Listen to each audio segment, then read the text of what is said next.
Hey, this is Robbie Baseball from the Dingers Fantasy Baseball Podcast, and you are listening to Pop Goes Your World. If you haven't already, subscribe on iTunes. And while you're there, please leave us a rating and review. And now it's time for our feature presentation. I'm Chris McBrien, and the pop culture from Generation X is everything to me. And I'm Derek Myers, and I'm here to educate Chris on the great pop culture of today's generation. Episode 272, Sitcoms.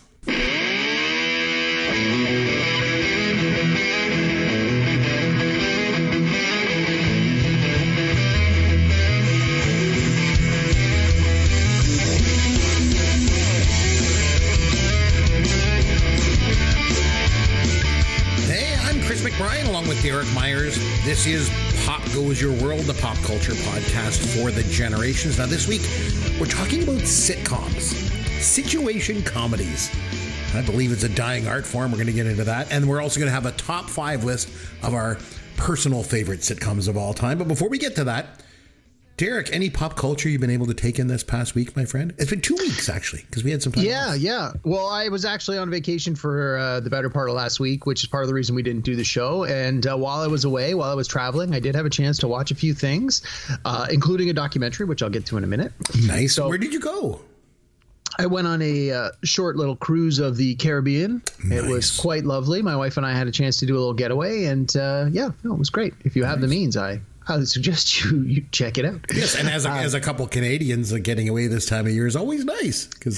We got back just in time for it to start snowing. So, yes, of course. I think we planned that. We were off by a week, but anyway, all good. Anyway, while I was away, I had a chance to watch a few things. The first one I watched was a movie I downloaded from Netflix that dropped probably about a month or two ago. It's like a murder mystery. It's called Reptile.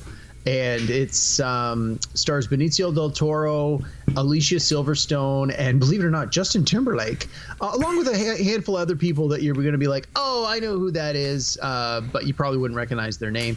And the basic premise is Benicio del Toro is like a homicide detective from, I think they said he's from Philadelphia, and he's moved to this sort of small rinky-dink town because he was sort of tied up in some scandal, and he's come to this small town and joined their police force, and then there's a murder. And of course, because he's like a big time homicide detective, they're like, well, we're not really experienced in this kind of thing. So they put him in charge. And as he's investigating the murder, he starts to uncover all sorts of other stuff. So it was good. I mean, it wasn't fantastic, but stuff drops on Netflix. You really sort of roll the dice. And this one was definitely better than some of the other crap that's been out there. I like Benicio del Toro. He's a decent actor, and he does a good job. And I like a good mystery, so it was sort of a whodunit as you're watching the movie, and it was interesting enough. I did think it was a little long. It runs about 2 hours and 15 minutes, but again, I was on vacation. I had limited options, so in we go. Also on Netflix, I had a chance to watch the miniseries that dropped, I think, about a month ago. It's called The Fall of the House of Usher. It's loosely based on like an old...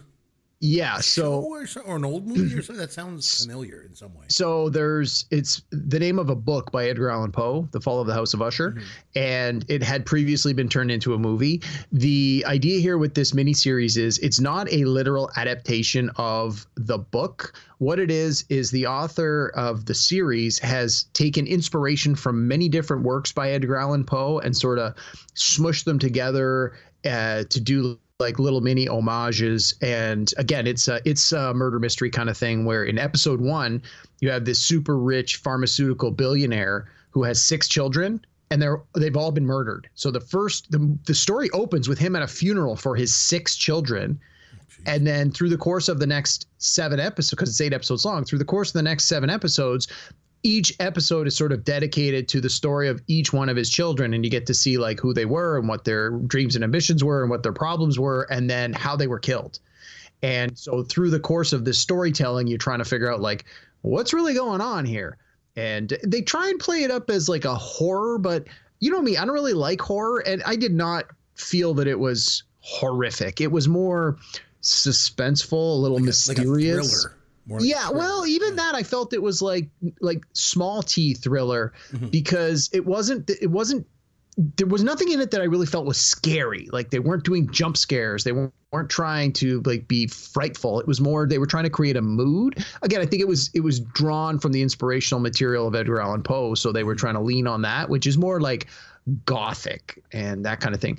There is the main character who's sort of telling the story has like a brain aneurysm, so he sees things, and part of the storytelling device is he seeing things because his brain tumor is causing him to hallucinate, which we know he is hallucinating, or are these ghosts and spirits and demons and specters really there? And so that's part of the mystery that you as the audience have to decide, like, are these things real or is he imagining them? Well, how could this have happened if it wasn't real?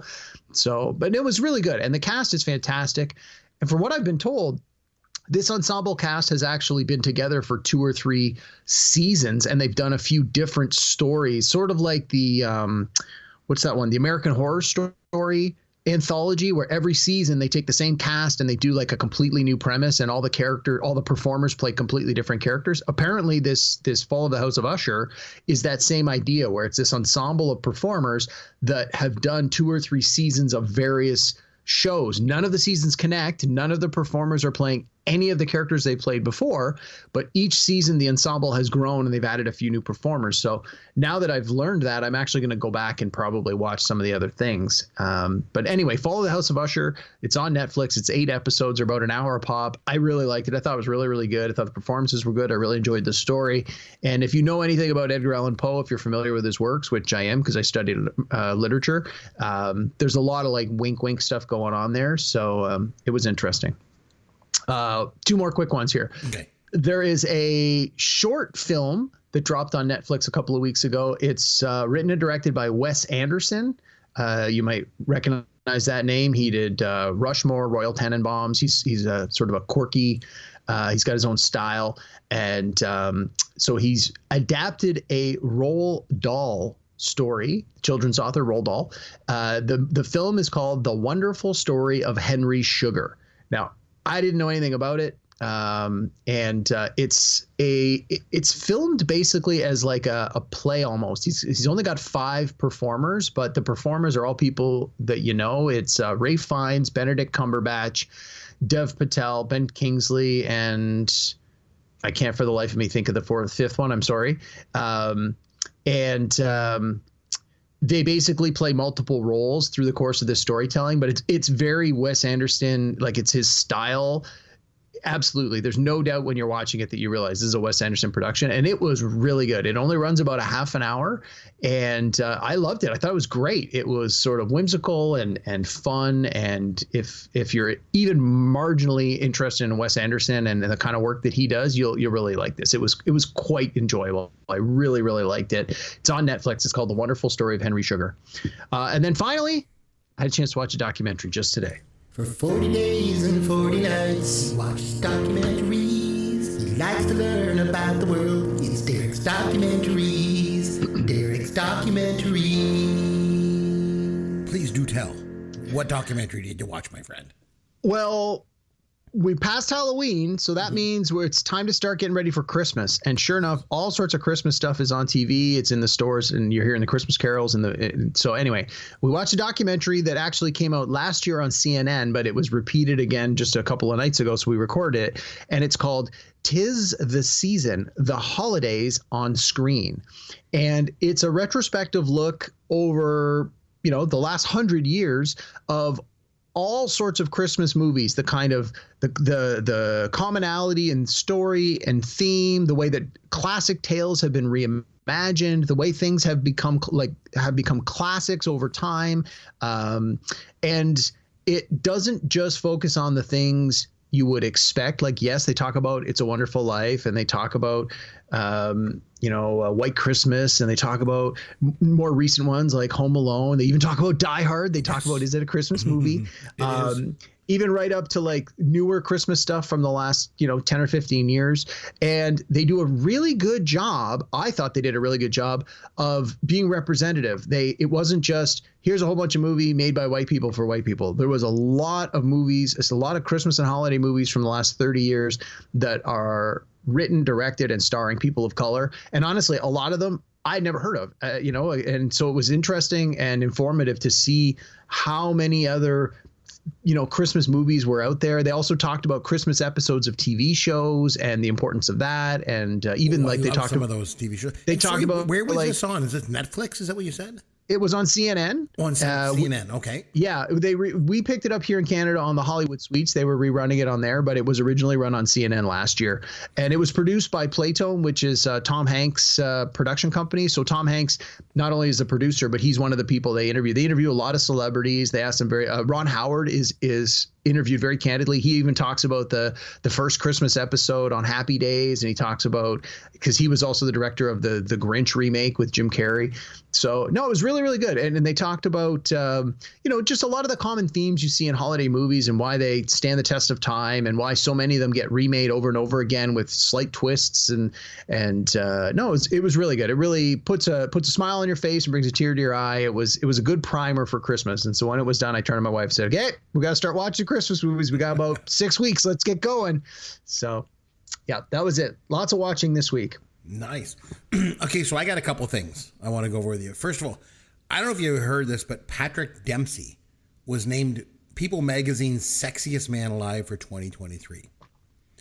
Really? For this year? So not again, 10 years ago when he was actually on TV and in the public eye. So I got over again.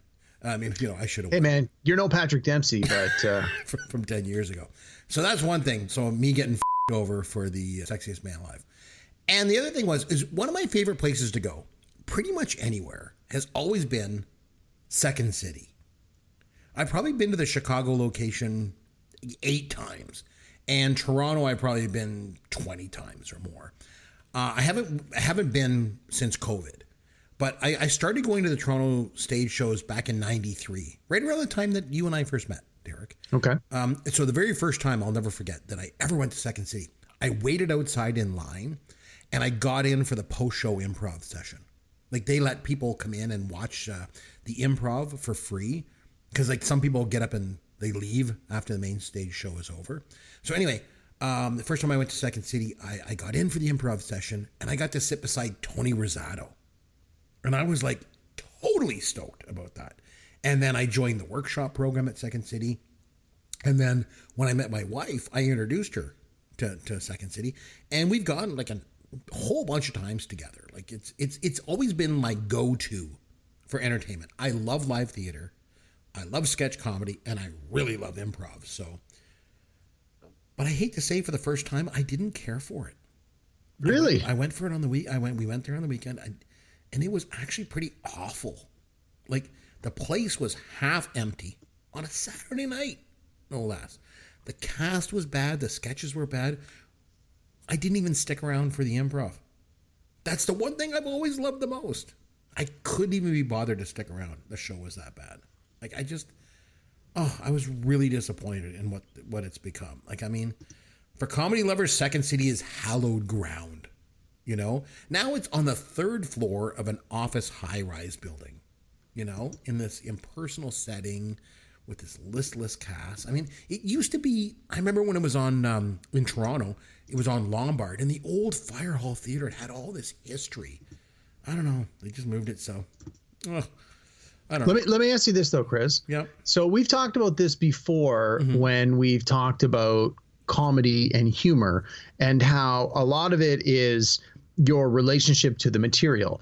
Did you find, or do you think that because you are getting older and the performers are probably, I'm guessing, in their 20s, that there was a disconnect with the way that they perceive the world, the way that they perceive humor, the way that they was the content more modern and you just couldn't relate to it because it was so different from your current worldview? Well, I don't think so, because like I say, I've been going for years and I've always enjoyed it, and I enjoy that sort of sketch comedy stuff. But no, because even my wife was like, "Oh my God, this is terrible. This is awful." And like I say, I look around and the place is half empty. I'm like, what the hell is going on? Obviously, word's getting out that it's not very good, so nobody's going. So I don't think it was just that. Okay. I mean, me. I yearn for the old days. It's kind of my thing, and I'm old fashioned and all that or whatever. But I don't think it was that. I think it just wasn't very good. Well, here's one thing I do like, though, is this. Here's your dad joke of the week. Derek, what's the easiest way to tell the difference between an alligator and a crocodile? I don't know. One will see you later and one will see you in a while.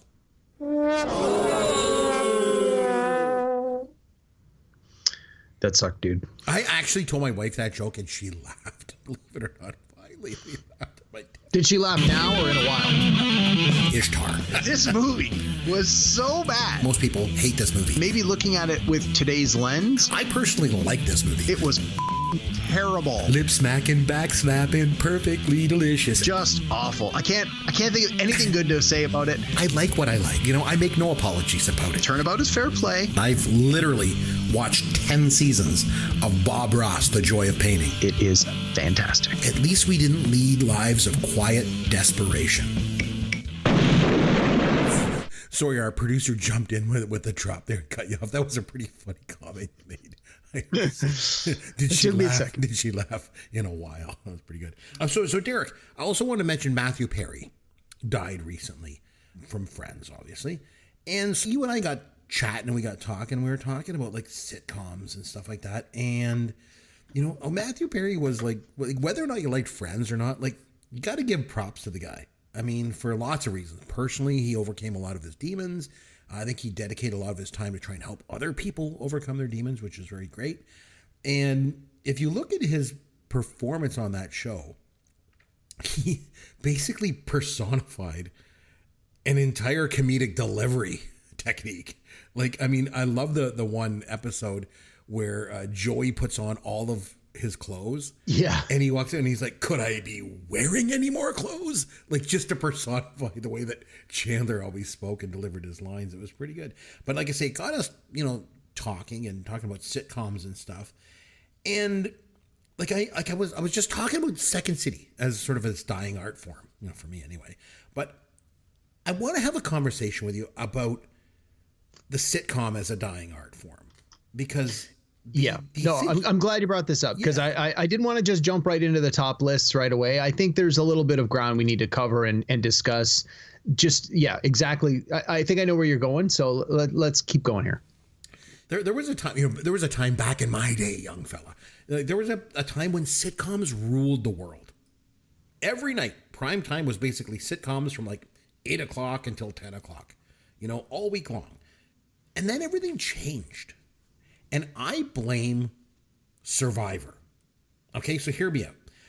So for me, the show Survivor killed sitcoms. So all through the 70s and 80s and 90s, sitcoms were sort of the gold standard for TV programming. And then in the summer of 2000, Survivor came along and basically changed TV forever. It got these crazy huge ratings. Everyone in the country was following the show. It was like an event, every week. And then I think, TV producers realized that, quote unquote, reality TV was way more profitable because it's cheaper to produce. You don't have to pay for stuff like writers and talent, right? And Survivor sort of, I guess, directly and indirectly killed sitcoms. Directly because it made reality TV a thing, and was cheaper to produce. And indirectly, it led to the resurgence of game shows in the early 2000s, if you remember.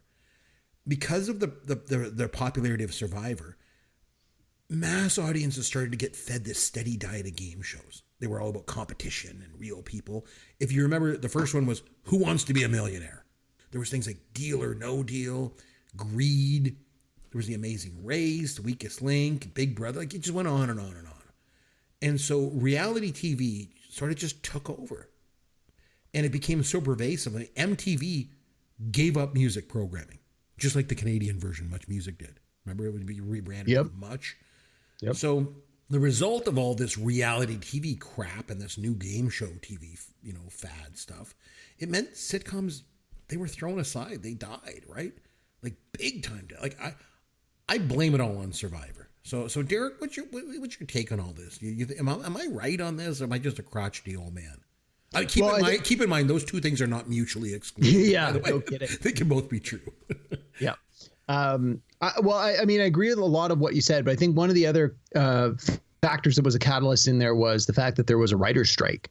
And that was a big part of why things like Survivor were coming out, because it was like, how do you get around a writer's strike? Well, you try and come up with television programming that doesn't directly need a writer. And so that included things like game shows and those, we'll call them reality competition shows, things like Survivor and Amazing Race, where from what I understand, the way that the writers guilds work, they're sort of like, yeah, you're still in the Writers Guild, but you're a different section or something. Again, I have friends who are explaining all this to me now, because obviously we just came through a writer's strike and the actors are still on strike. So I'm learning a lot more about it now, just because I have a lot more people that are tied to that livelihood. But I do remember at the time, a lot of the scripted TV shows, instead of doing 22 episodes when they knew the writer's strike was coming, they shortened them to like 10 or 12 or 13 episodes.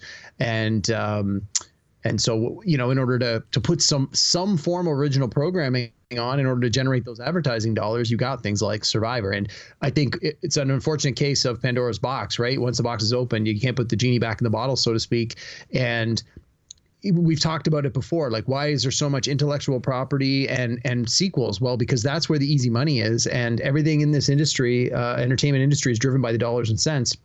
So why would you spend all this extra money to do a traditional sitcom when you can produce these other shows that are ratings bonanzas at a fraction of the cost? So yeah, I think it was all, maybe not a perfect storm, but it was definitely a storm of some sort. And it changed, and there was no going back. And unfortunately, I think the timing was such that you started to get things like YouTube and the internet generation of young kids who didn't really want programming fed to them at a specific time on a specific day. They wanted it when they wanted it. And so you got, more and more people going to the internet to watch things like YouTube. So it sort of changed the expectation of what TV would be. So it was hard a couple of years later to say, hey, Wednesday nights at 8:00, we've got your favorite 30-minute program full of commercials. It's like, well, why would I go back to watching that kind of TV? Like, that doesn't interest me. And I think that's why you see so few of those kinds of shows having success in the last 15 to 20 years. But I mean, there were exceptions, and many of those exceptions are going to be on my list. But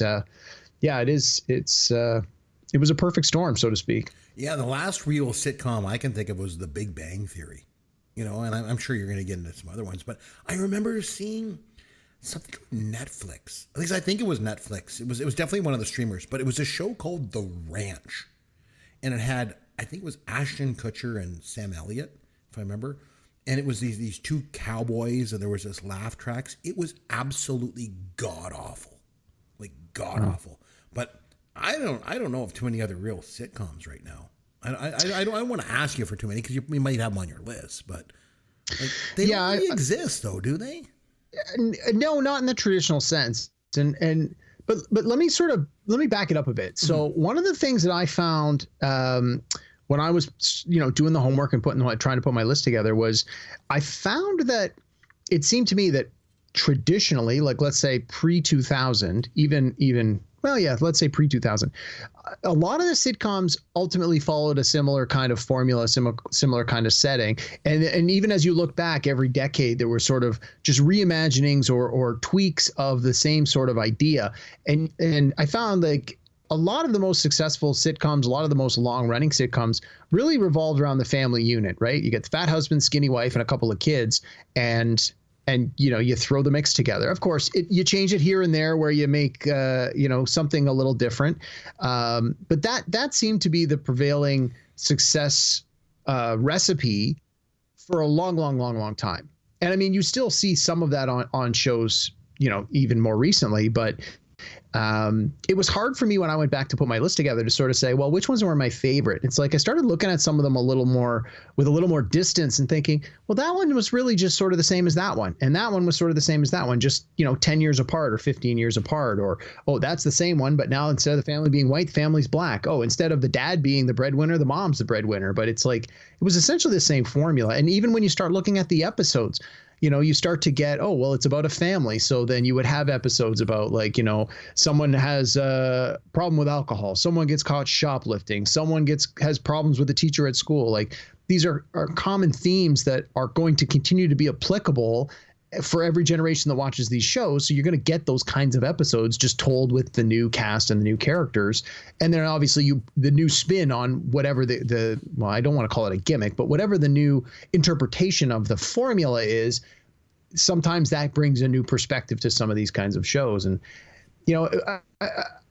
I would never really been like sitcoms have never really been my favorite. Like, I'm a big TV guy. I've always watched TV. I love television. I still have, in addition to all the streamers, I still have a ridiculously large cable package. Like, TV is a big part of my life. But the more I started thinking about it, the more I realized sitcoms have never really been my thing. I've been more about dramas. Like, I wanted those long, deep stories where you're developing character. And I found that with a lot of the sitcoms, you may have eventually had some character development, but so many of them were designed to just be that 22-minute runtime, the 3-act play with the commercial breaks in between, very formulaic, right? Very formulaic. Yeah. And of course, because they always take place, like, what do they call it? The 2-camera shot. There's a technical term about it. Yeah, just basically a 2-camera. The 2-camera, and it's like, so it always takes place in 1 or maybe 2 rooms, and it's usually the main room of the house. If it's a family unit, it's usually the main room of the house and the kitchen. For the most part, that's where you sort of had your action. I think that's what I like about it, though, because I think coming out of theater, like I have as a theater actor, I always liked that theater type feel of the 2-camera shoot. It was like going to see a play. Yeah, that's what I liked about it, I guess. Yeah, and I mean, and there's nothing wrong with it. It's just, I guess until I started to break it down in the last week when I was doing the homework, I sort of went, oh, well, this show is sort of just the same as this show is just sort of the same as this show. And to me, that almost made them all a little less special when you started to realize that they're all just sort of built in the same way. And then I started to look at the ones that were sort of the outliers, and I realized those are the ones that I tended to enjoy more. Because it showed me something different that I hadn't seen before. You'd get a show that maybe took place in a location that hadn't been done before. Your show either takes place at home or at work. And it's like, okay, well, if it's a show about work, where's the work? Like, is it a bar? Is it a restaurant? Is it a law office? Is it a whatever it might be? And I found that those were the ones that I tend to enjoy more, because that you could come up with more original ideas. Obviously, there's going to be a lot of universal themes that show up in any work-related comedy sitcom. But if your work-related takes place in a taxi stand, like, then you can have episodes that are a little more specific to that location. And I found those kinds of things generally tended to speak to me a little more. But anyway, we can get into a little more as we go through our list. So we decided to go ahead and put together a top 5 list. We each have a top 5 of our 5 favorite sitcoms. Not necessarily the most critically acclaimed or the most popular, but I wanted to mention, like, there was a couple of shows that I loved, but I don't think I really classified them as sitcoms, like The Love Boat, for example. There was a laugh track on it, but it was more of a drama. I felt, and MASH was another one. I felt MASH had, like, I don't know if it was just too much blood, or it was a bit of a polarizing show, so I don't really think of it as a quote unquote sitcom, but a couple ones that just finished outside the top 5 for me. This might be surprising. They may be. Yeah, I got a few as well. So I'm glad we're doing this ahead of time. Yeah. Yep, go. And we don't know each other's lists, so I don't know if you were going to mention these. But Cheers is one that actually finished outside my top 5. It is one of the best sitcoms ever. I will admit that, like, at least from a critical perspective. It's got a great setting. I mean, who can't relate to a bar? And it had a great cast and top-notch writing, but it just didn't. It fell outside for me. And then some old ones, like I Love Lucy, was one of the very first sitcoms. It sort of set the standard for that 2-camera shoot we were talking about, like, and things like The Wacky Neighbors and all that stuff. And Mary Tyler Moore might be the example of the perfect sitcom. Like, it was reflective of its time. It had amazing writing, maybe the best all-around cast ever in television. But for me personally, it fell outside the list. But needless to say, all of my sitcoms are, either from the 70s or 80s. That's the way it is. But yeah, I figured that was probably and honestly, mine tend to be a lot newer. I only have one from the 90s, and all the rest were newer. I figured we'd just stay out of each other's way. Yeah. But like you, I had a few that not really fell off my list. Like, they're obviously not included in my list, but I did feel that any discussion about sitcoms would be incomplete without at least acknowledgement. So the first one I want to mention is All in the Family. Now, this came out way before my time.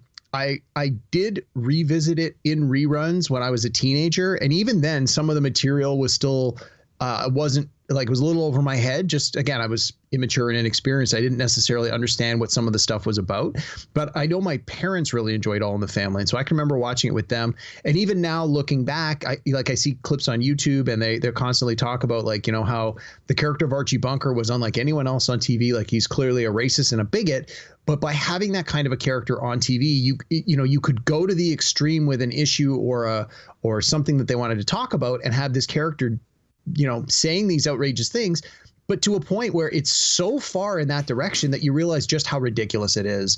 And so I think, you know, All in the Family is constantly talked about as a groundbreaking show, a groundbreaking sitcom.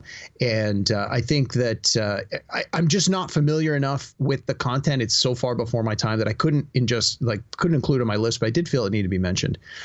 The second one I want to mention is The Cosby Show. And of course, unfortunately, we have the Bill Cosby of it all. So that makes it a little dicey. And we've sort of had this debate a couple of times in some other shows. We talked about TV moms. And so we talked about Mrs. Huxtable as a TV mom. Again, the Bill Cosby of it all sort of taints that a little bit.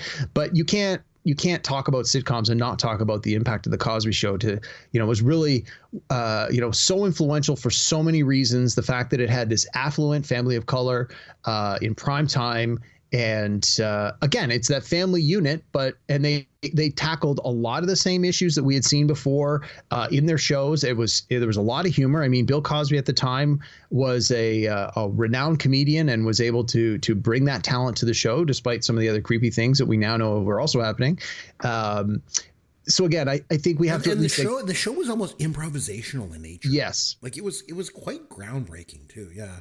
Well, and what it did, the fact that it was able to give a spotlight to people of color and African-American culture and just things like that white America had not had an opportunity to be exposed to before, and to give that representation to those people of color who are now able to watch TV and say, I can see myself. Look at these family. They're wealthy. As a doctor and a lawyer as the parents, like, these kids have the same problem I have, despite the fact their parents are well off. You know, it was such an important show for so many reasons. So I think we have to at least mention it. And the third one, which I know is definitely not on your list, and it literally just squeaked off of mine, I had it on my list until just today, is Modern Family. So obviously this is a more recent sitcom, critical darling. It won all the awards every year it was on. It ran a long time, and it was sort of the family sitcom, but with today's lens, where you've got, the dad has remarried a much younger woman who's the same age as his kids, and you've got the one son who is gay, who, up until then we hadn't really seen a same-sex couple on TV in this kind of accepting way. And then you have the traditional family where it's the mom and dad and the three kids. So it was sort of taking that traditional formula and sort of turning it on its head, but also leaning on that sort of documentary style that had been introduced with The Office, where you have cutaways of the characters speaking directly to camera.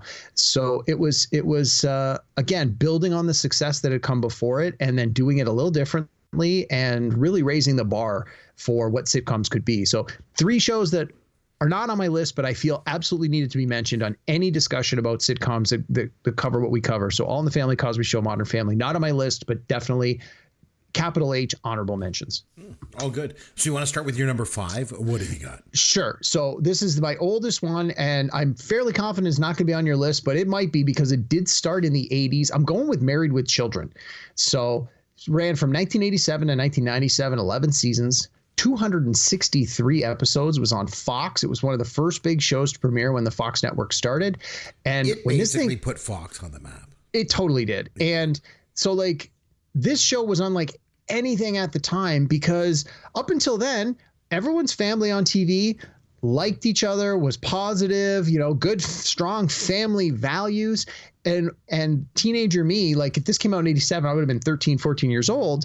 What I loved about it was the family couldn't stand each other. They were constantly snippy with each other and making fun of each other, but then they would have some sort of common problem, and you would see that they genuinely loved each other, and it's would come together when they needed to, but at the same time it was this married couple that had been together 15 or 20 years that were sort of like clearly just bored with each other. And it was like, whatever. They made fun of each other, never in a mean way, but as a teenager, I thought it was hilarious. And when I was thinking back to sitcoms that I watched and genuinely laughed out loud as I was watching it, this was one of the only ones that I can remember that I genuinely laughed out loud almost every single episode. There was something I found funny about it. Now, I'm sure if I went back and rewatched them today, a lot of the humor probably does not hold up by today's standards.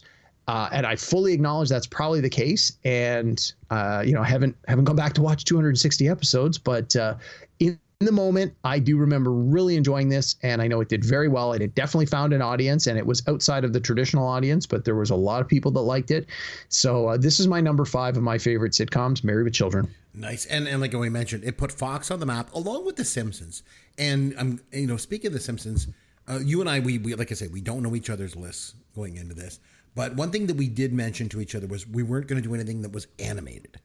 That's a good point. Yeah, we should probably mention that. Yeah. Because they are situation comedies, but really they're not. They're animated shows, even if they're for adults, like the Flintstones or the Jetsons or Family Guy. You could argue that those follow this. I mean, Family Guy, Simpsons are a perfect example. Fat husband, skinny wife, 3 kids. Like that's every sitcom. But yeah, we decided to leave those off.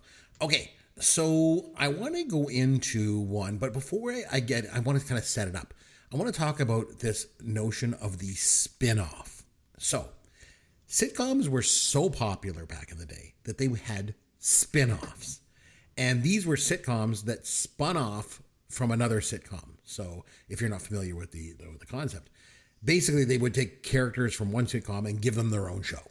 Like Happy Days was one of the kings of spin-offs because it had Mork and Mindy and Laverne and Shirley and Joni Loves Chachi and Blansky's Beauties, if you know that one. Or you could even argue Out of the Blue was a Happy Days spinoff because Mork and Fonzie were on it. But you mentioned All in the Family. That was a really prolific spinoff machine. Yep. Because it had Archie Bunker's Place and Gloria and Checking In and 704 Hauser and Maude. And then Maude spun off another show, Good Times. But one spinoff from All in the Family is my number 5 sitcom of all time. And you mentioned The Cosby Show as being, depicting a black, affluent family. This one came before it. That's The Jeffersons. Oh, good pick. I love this show. So it ran on CBS from 75 to 84, 11 seasons. Bounced around quite a bit, but it settled in on Sunday nights. So between 1980 and 1982, it was a top 3 show on television. This show was amazing if you've never seen it. The chemistry between the 2 leads, Sherman Hemsley and Isabel Sanford, some of the best chemistry in TV history. They were so well cast in that show. And this show tackled everything. It wasn't just a sitcom, really. It looked at race in America. You've got this successful black man depicted on television, which was groundbreaking, for the time. Hard to believe. But George Jefferson was one of the best TV characters ever. Like, you hate him and you love him all at the same time. He slams doors in people's faces. He calls his white neighbor Tom Willis a honky. He doesn't approve of Willis's biracial marriage. So in a lot of ways, you're like, I should hate this guy. But you realize he's been pushed around his whole life, which was sort of a metaphor for the way black people were treated in America. So he finally moves on up and decides he's going to unload on people for a change. And it's one of the most watchable shows ever. Like, I could just sit there and watch episode after episode of this show. It was nominated for 14 Emmy Awards over its run. Isabel Sanford won in 1984. She became the first African-American actress to win an Emmy for Best Actress in a Comedy Series. It was a part of the spin-off craze of the 70s. Like I mentioned, it was groundbreaking. At times, it was almost heartbreaking, but it was always really, really funny. So Jefferson's my number 5. On to your number 5. Nice. Good pick. I was never really a big fan of the Jeffersons, but I know a lot of people that loved it, and I can certainly respect and appreciate what it did. So, good pick. All right. So all the rest of my picks now are shows that debuted in 2000 or later. I want wanted to try and focus on some of the more recent stuff. So, well, that is your job around here. Yeah. So my next pick, my number 4 pick here is Community. So Community ran for 6 seasons, went from 2009 to 2015. Seasons 1 to 5 aired on NBC, and then the last season was picked up and actually ran on Yahoo Network for in its final season. Ran 110 episodes altogether. It was created by oh my God, what's his name? Dan Harmon, who is also one of the co-creators of Rick and Morty, who has also recently gotten in some hot water over some domestic disputes. And hey, man, if you beat your wife, you deserve to be canceled. Anyway, that aside, the show is and was quite different than what had been out there before. So this is one of those ones where we'll call it a workplace sitcom, in that it takes place at a community college, and the cast. Talk about a great cast. So this almost everybody in this cast went on to do great things if they weren't already doing great things. It had Joel McHale, Donald Glover, Chevy Chase, Danny Pudi, Allison Brie, Ken Jeong, Yvette Nickel-Brown, and Julian Jacobs. Like, they were the core group, and like they just killed it every episode. And the writing was great, the characterizations were great, the performances were great, and it was largely based, at least the first couple of seasons were largely based on Dan Harmon's personal experiences at this community college. But the beauty of a situation comedy that takes place somewhere like a college is you can have people come in and come out almost every week, and it makes sense. Like, it's a kind of location where, so-and-so shows up for a couple episodes. Oh, that's a student. That's why he's here. Or, oh, this is a visiting professor. That's why they're here. So it's that's one of the things that I always find with sitcoms where they take place in the home is, how do you bring on guest stars? Oh, it's cousin this person and uncle that person. It's like, wow, this family's pretty big. Like, they've had 50 guest stars that are all distant cousins. So at least when you've got a sitcom that takes place in someone's workplace or something like this, you can bring on guest stars every now and then, and it doesn't seem as weird. But the line that I pulled here from Wikipedia that I really liked is, it says about Community, it makes use of meta humor and pop culture references, paying homage to film and television cliches and tropes. And I think that's part of the reason I liked it so much is Dan Harmon, I've really enjoyed the stuff that he's worked on over the years, and I found that it was just very, very much. I'm trying to think of even how to describe this. It's just he basically felt like you and I, Chris. It's just someone who clearly is into pop culture, knows movies, knows TV, knows music, and wants to talk about nerdy things with other people that have a similar interest. And that clearly came across in this show as the characters had dialogue with each other. It felt very real, and it felt like these were people that I might know and hang out with to a certain extent.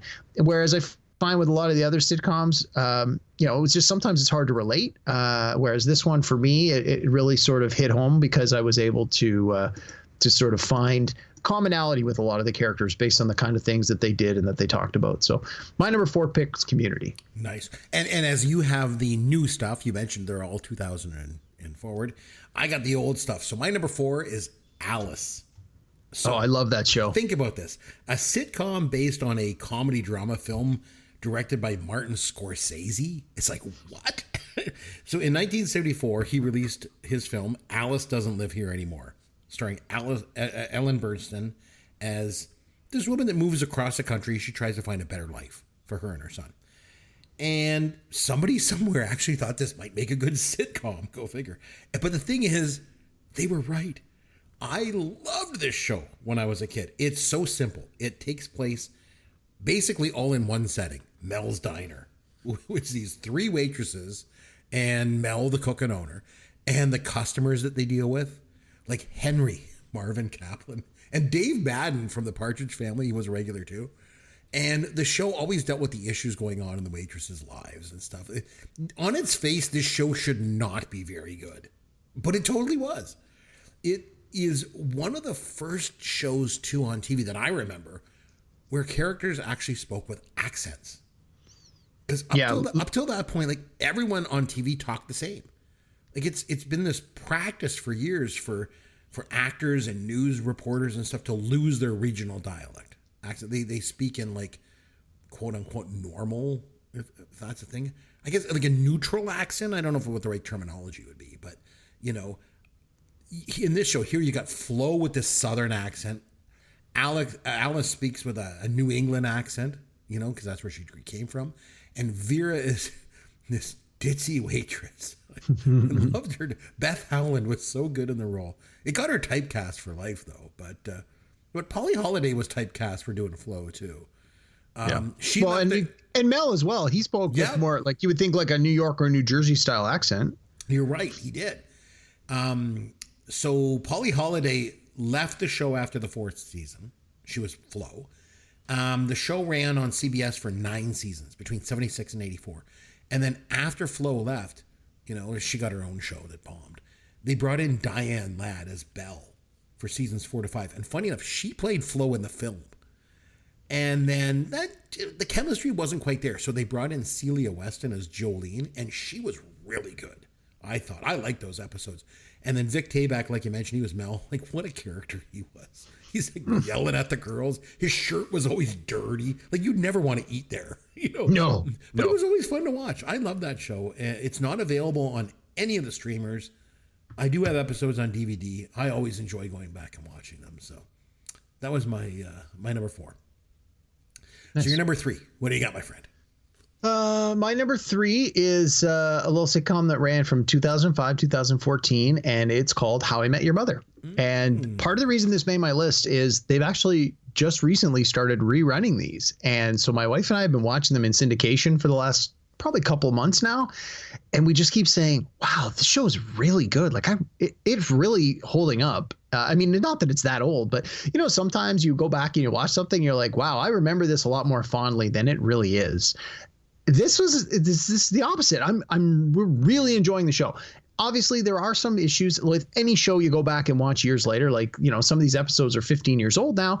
There are some problematic components of it, but for the most part, it's quite good. We're really enjoying it. So How I Met Your Mother, for those who maybe aren't as familiar, ran 9 seasons on CBS, 2005 to 2014, 208 episodes. And I'll just read you the description here. It says, it follows the main character, Ted Mosby, and his group of friends in New York City's Manhattan. As a framing device, Ted, in 2030, recounts to his son and daughter the events from September 2005 to May 2013 that led him to meet their mother, hence the title, How I Met Your Mother. And so in the future, you never get to see Ted. You just hear his voice. You get to see him looking at the 2 children, and they're just sitting on the couch, and he's telling them these stories. Well, the voice of him in the future is Bob Saget. So Bob Saget is the narrator, even though he sounds nothing like the performer who actually plays the young Ted Mosby. But no, it's just one of these simple kind of shows. It's about 5 friends, and you get to know them all in the first episode, and you just watch them sort of coming of age. They're in their early 20s at the beginning. They're all just like, one of the characters is still in college, and the other ones have just recently graduated. They're all trying to find work. Those who have jobs have crappy jobs, and through the course of the show, right, they improve themselves, and they get better jobs, and some of the characters get married and eventually have children and all that stuff. As any show, this is this typical thing with the sitcom. But I think that one of the things that I really liked about it, and that I'm really appreciating now when I'm rewatching it, is the writing of the show is such that it's clear that when they were writing each season, they mapped out what was going to happen. Maybe not writing every episode simultaneously, but even though they were putting out, say, 20 episodes a season, they knew that in episode 16 or 17, we're going to do a blah, blah, blah episode. And what they do often is, because the main character is supposed to be narrating from the future and knows what all the stories are going to eventually be, he'll start to say, there was this time when so-and-so did this thing. And then they'll start to show that scene. And about 10 seconds in, he'll go, no, hold on a minute. I need to tell you this other story first. And then he never goes back to the thing that he set up at the beginning. But then like 10 episodes later, he goes, okay, remember when I told you about this thing? Now that you know about something else, let's go into that. And I found this show did that a lot, where they would tease certain things that we, the audience, haven't seen yet, but will be coming later. But because of the way the show's framing device is set up, it makes sense that the narrator might not always tell things in a perfectly linear fashion. And I find it really, really works. And when you binge watch it, which is sort of what we're doing now, it works even better. So, but no, I found the characters were interesting. I found the humor's good, and no, I like this one. This is another more recent comedy that I feel really worked. And the character of Barney Stinson, played by Doogie Howser, what's his real name? Neil Patrick Harris.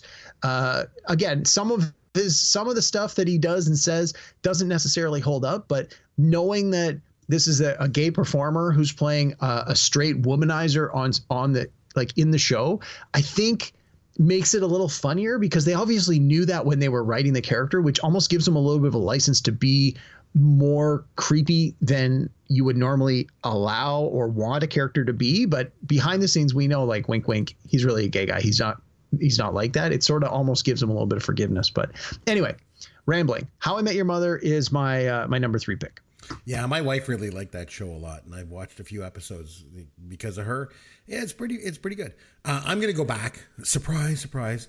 And my number 3 actually might surprise you, because you probably thought it might be my number 1, and that's Happy Days.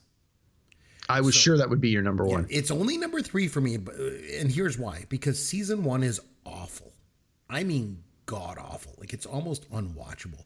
They basically try to do a TV version of American Graffiti.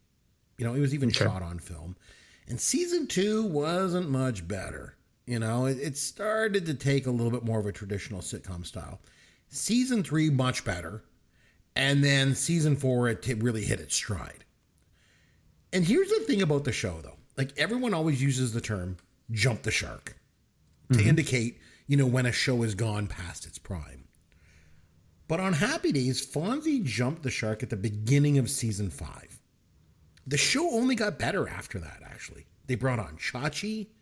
Fonzie moved above the garage in the Cunningham's house. Al replaced Arnold. The show got better after Fonzie jumped the shark. So do not believe what you read on the internet and then what you see in memes. But, you know, once the show sort of became that like a standard sitcom, it just took off. Like, it was one of the most popular TV shows of the 70s. Fonzie was the pop culture god, you know, back then. And also my all-time favorite celebrity. You know, Henry Winkler is one of my favorite human beings in the world. I love that guy. I've introduced Happy Days to my kids. They love it. I love it. It's on Pluto TV, so I watch it all the time on there. And it is my number 3 sitcom of all time.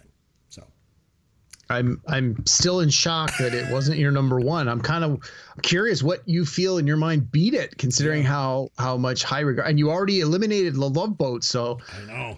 I can only think of one other one that you talk about all the time, and I'm like, but you've got 2 picks left, so I'm really not sure where this is going. This is gonna be. Oh, yeah.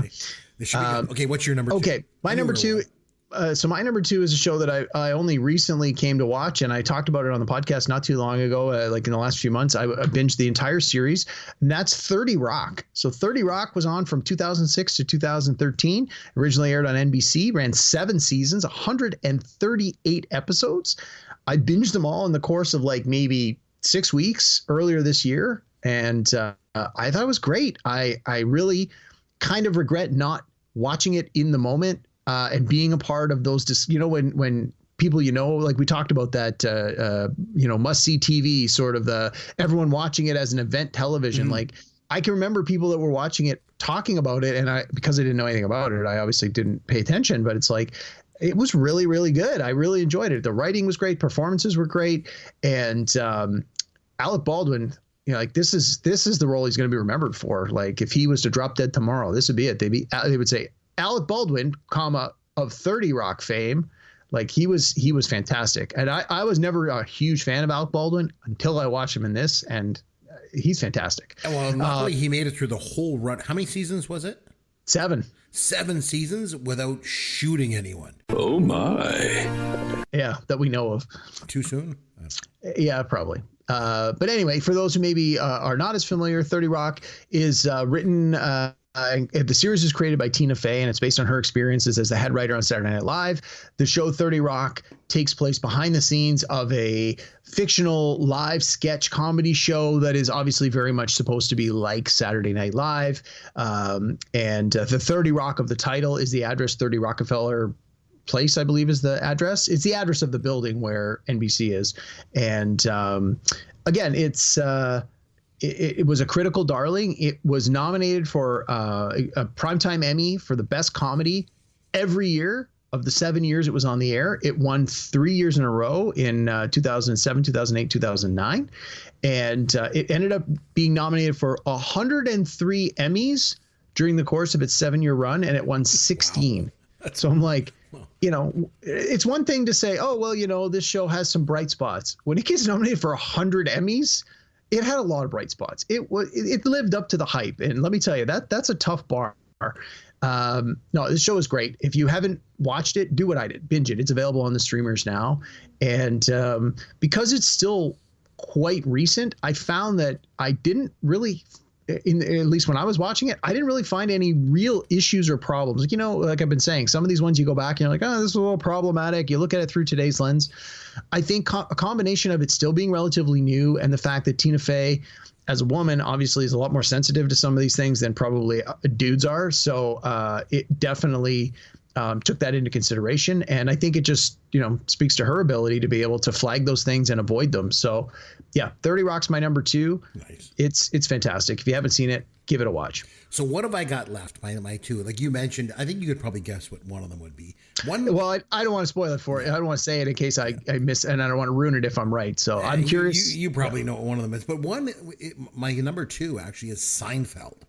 Really? Okay, Yeah, that was not. yeah. I wouldn't have guessed that in 100 years. Yeah, I mean, and the thing is, usually most TV shows follow a similar pattern. Like they start slow, they take a few seasons to sort of find their groove, you know, especially for the actors and the writers to really mesh with the characters. And then, you know, these shows, they settle into this familiar format and then slowly decline. Happy Days, perfect example of that, right? Mm-hmm. Not all shows fit that pattern. Different strokes. I used to like that show too. The best season was season 1. And then it slowly got worse every season after that. And another one that didn't fit that pattern was Seinfeld. You know, the first season of Seinfeld was kind of crappy, actually. Like Kramer hadn't found his character fully yet, and neither had George.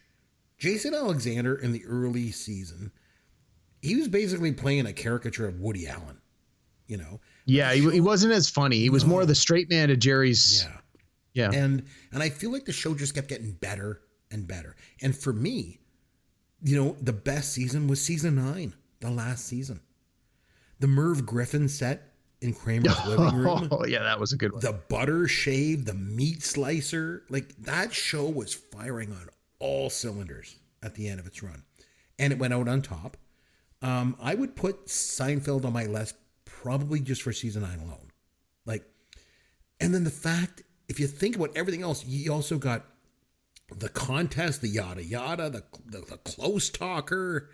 There's the bubble boy, the puffy shirt. Like, Seinfeld made probably one of the single greatest contributions to pop culture of all time. You know, just all from a show about nothing. When you think of it, it's pretty impressive. Fair. You know, so it's number 2 for me. So yeah, that's fair. Honestly, you and I have talked about this before.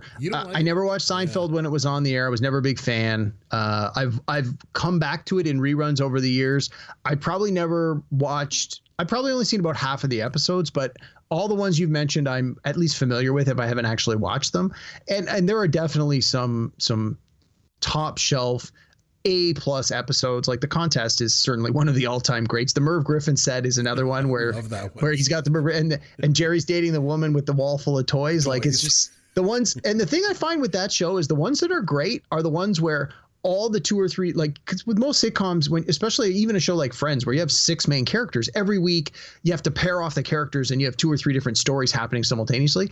I found with Seinfeld, the ones that were like just true gold are the ones where all of the stories were just outstanding. The ones where you had one great storyline and the other 2 were sort of, they were just okay. Those ones weren't as good, but that was season 9. In season 9, like, all 4 of them got their own story every episode, and they were all strong. Like, that was, that really made that season 9 stand out for me. So no, I can certainly appreciate the fact that you got it as number 2. Again, not my favorite, but a lot of people love it, so it definitely deserves to be. I still watch it. Every once in a while, I put it on Netflix. I'll watch, season 9 episodes, and I'll laugh. I've seen them a bazillion times. I and laugh and laugh. My wife's like, "What are you laughing at? You've seen this." I don't care. I still find it funny. Love it. There you go. So, all right, on to your number one. All right. So my number one, really, this is probably 99% on my list because of recency bias, but I'm going with The Big Bang Theory. And again, it just went off the air a couple seasons ago. It went from 2007 to 2019, ran 12 seasons, arguably maybe one or two seasons too long, 280 episodes, which is crazy. And I'm sure most people know the premise of the show. It's the two science nerds that work at Caltech and are roommates together. And across the hall, the beautiful waitress moves in and she's like, I'm moved here because I want to be an actress. And of course, immediately the one nerd's like, I'm going to marry her one day. I'm going to fall in love with this woman. And hilarity ensues. Honestly, I started watching Big Bang Theory. I started in season 1 and I did not like it. So I stopped watching it. And then probably around season 3, towards the end of season 3, I thought I'll give it another try because a lot of people I knew were watching it and really liked it. And by about the start of season 4, I started watching it in real time as they were happening. The reason I didn't like it originally, and I stick to this because they have recently started them again at the beginning. I found in the first season, they were making fun of the fact that these guys were nerds, like the fact that they were into computers and nerdy hobbies and comic books. That was the joke. And it reminded me too much of Revenge of the Nerds where, oh, this guy's Chinese. That's the joke. Let's laugh at him. Oh, this guy's gay. That's the joke. Let's laugh at him. And that's not funny. And I found that when The Big Bang Theory season 1 came out, I felt that was what was happening. It was, oh, look at these guys. They read comic books. That's hilarious. Let's laugh at them for reading comic books. And I found it wasn't until like season 2 and even into season 3, probably as the characters got a little more developed, that the show started to just find funny situations. It wasn't making fun of the fact that they were nerdy. They were able to make nerdy jokes. And one of the things that I think this show needs to be credited with is this idea of making geek into chic. Like, I think there have been and are so many people that by a traditional definition are nerdy and have nerdy hobbies and like things that, in their youth, they were probably ridiculed and picked on for enjoying and participating in. Now that those people are grown-ups and have jobs and have money and have disposable income and have a say, these things are starting to become more acceptable. And I think The Big Bang Theory was a catalyst for that, where, suddenly people were willing to say, yeah, I read comic books. I've been reading comic books for 20 years. Yeah, I play Dungeons and Dragons. Yeah, I'm into computer games. And then you have the rise of things like the Marvel Cinematic Universe happening, almost in parallel with it, where suddenly the biggest movie in the world is the Marvel movie, and suddenly everyone's like, oh well, tell me more about these comic books. It's like, yeah, I've been trying to tell you for 20 years, but you've been making fun of me until last year. And I found that the show Big Bang Theory really took a turn probably about by the 3rd season, where they started to embrace the fact that it wasn't the fact that they were nerdy that was the joke. There was a lot of rich humor that they could put in there, with the nerdy stuff being thrown in to emphasize the joke instead of being the joke. But I mean, the show ran 12 seasons. It was a ratings juggernaut. It spawned the Young Sheldon spinoff. And it's definitely one of my favorite sitcoms. It's still in heavy rotation in syndication. It's on every single day, usually multiple episodes per day. And I'll be honest, I probably watch a Big Bang episode 3 or 4 times a week minimum, especially if there's a good one on. There was one just on tonight, one of my favorite episodes, where New Year's Eve party, they go to the comic store dressed as the Justice League characters. Like, that's got to be one of my top 5 favorite episodes. Like, when I saw it was on, I literally stopped what I was doing and sat down and watched it for a half an hour. Like, some of these episodes to me are just so iconic. They're the best of the best of this show. And again, maybe it's just because I can see myself to a certain extent in these characters, where I don't necessarily have that familiarity with characters from some of these other shows. But the fact that these guys are clearly nerds, and the things they do are things that I do, the things that are around their apartment, my wife is constantly pointing out. She goes, oh my God, you have that same thing. I'm like, yeah, I do.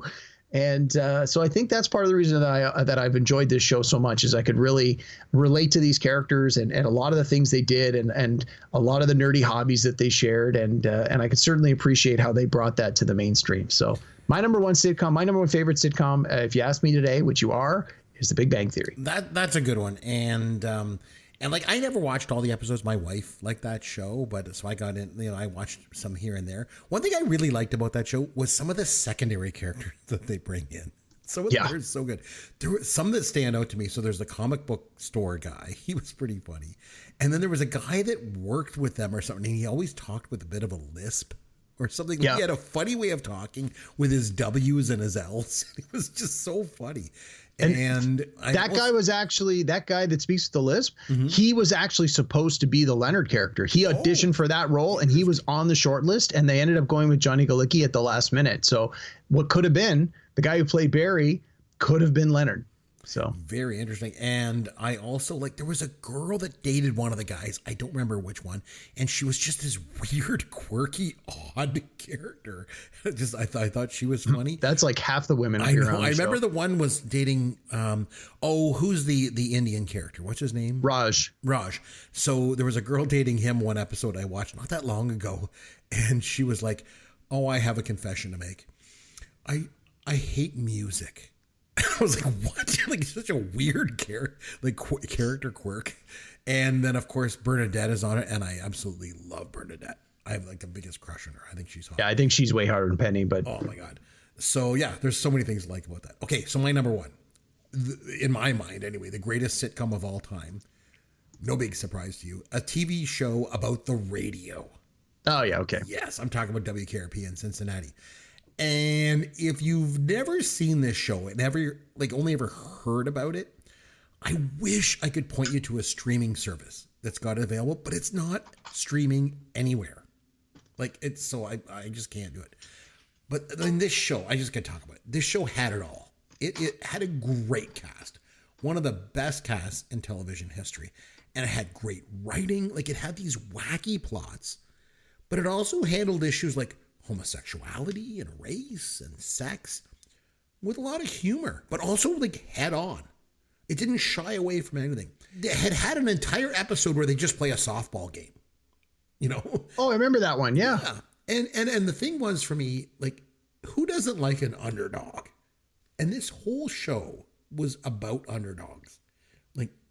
Johnny was kicked off the air for saying booger. Yeah. I say worse stuff than that every week here on the show. You said worse stuff than that tonight. I know,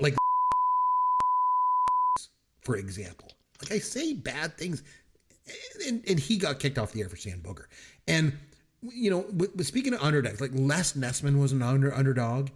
Andy came across the country for a job. He was an underdog. Mr. Carlson, controlled by his mother, he's an underdog. Bailey, Venus, they're just all a bunch of misfit underdogs that just happen to work together. And they're just trying to make the best of it.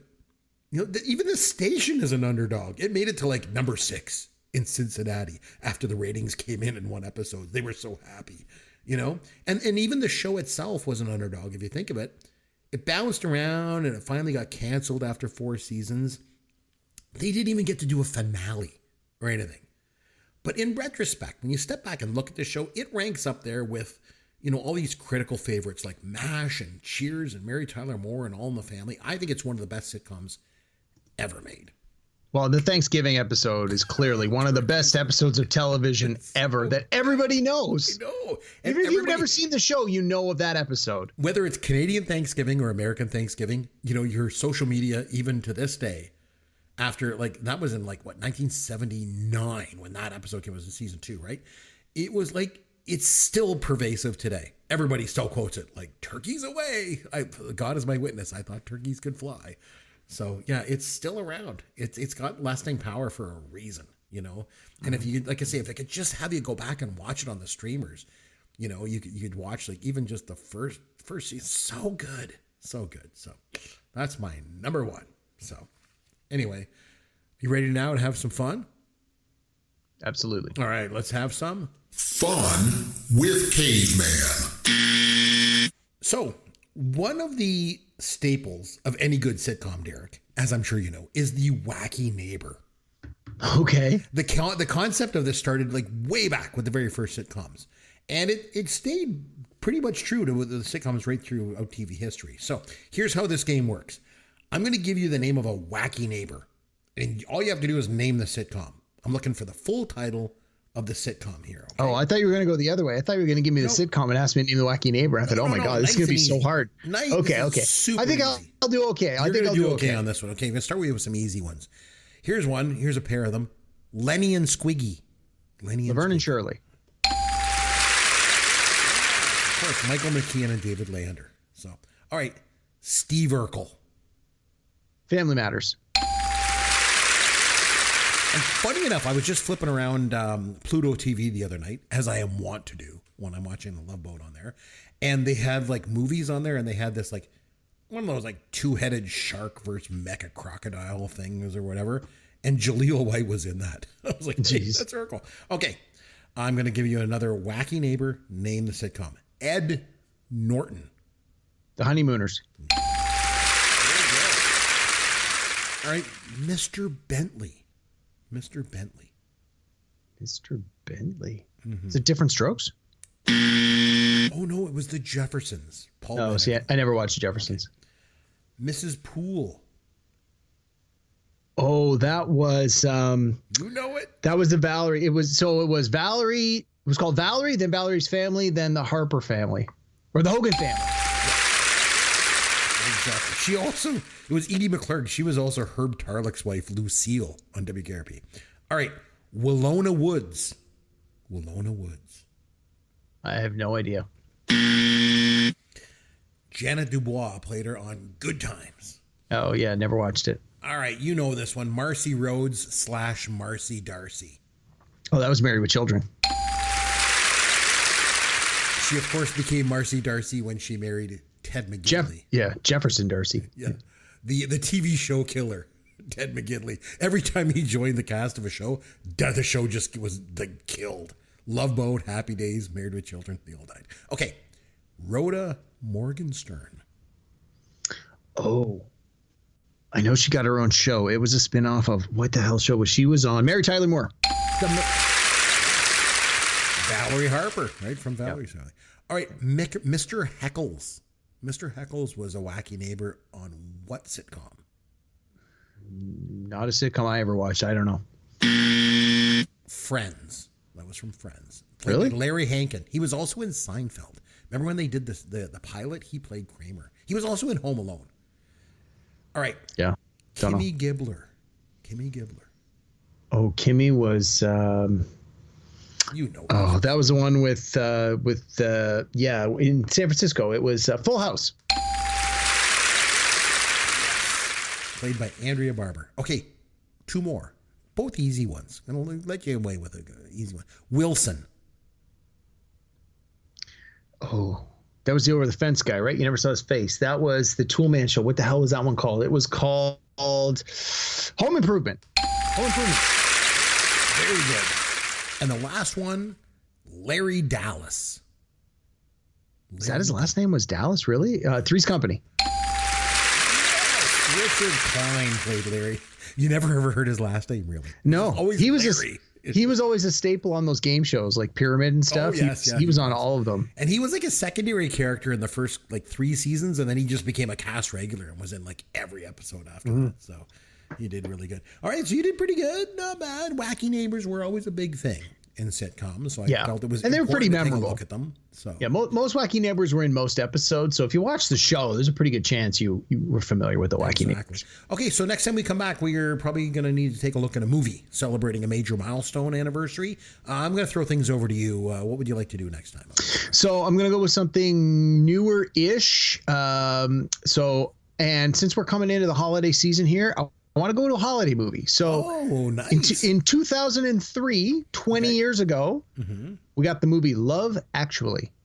So I want you to mention this a while ago. I've never seen Love Actually. Really? So when we did our episode on best ensembles, I'm fairly certain this made my list. That might have been It's got a huge cast. And I actually saw this at its North American premiere at the Toronto International Film Festival in 2003, and it was a crowd favorite. The crowd loved it. It did very well, and it's on TV every year around this time. It was on the other night. My wife and I caught the last 10 minutes, and we watch. This is one of those ones that we make sure we watch every year. I don't always get through my entire library of Christmas films, but this one always makes the list.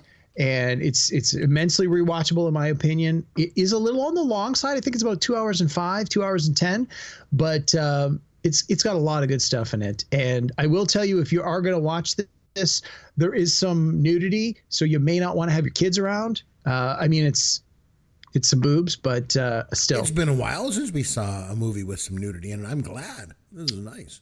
Yeah. So anyway, I just want to give you that back to the 80s here. Yeah, I just want to give you that heads up because we always forget that there's a story in there where there's some nudity, and then you start watching, you're like, oh yeah, geez, and when they show it on network TV, they just cut that whole sequence right out of it, and yeah, it's kind of awkward. But anyway, let's go back. We'll watch Love Actually, holiday film. It's celebrating its 20th anniversary, and we'll come back next week, and we'll deconstruct Love Actually. You can tell me if you loved it, you hated it. If your wife hasn't seen it, watch it with her. She may enjoy it too. And I'm really looking forward to watching it. And this will kick off my Christmas movie viewing for this season. So yeah. Nice. All right. So I'm down with that. Like I say, I've never seen it, so I'll watch Love Actually. We'll come back. We'll review it. So until next show, I'm Chris McBrien. You're Derek Myers. And we're saying thanks for listening to our show, Pop Goes Your World, the pop culture podcast for the generations.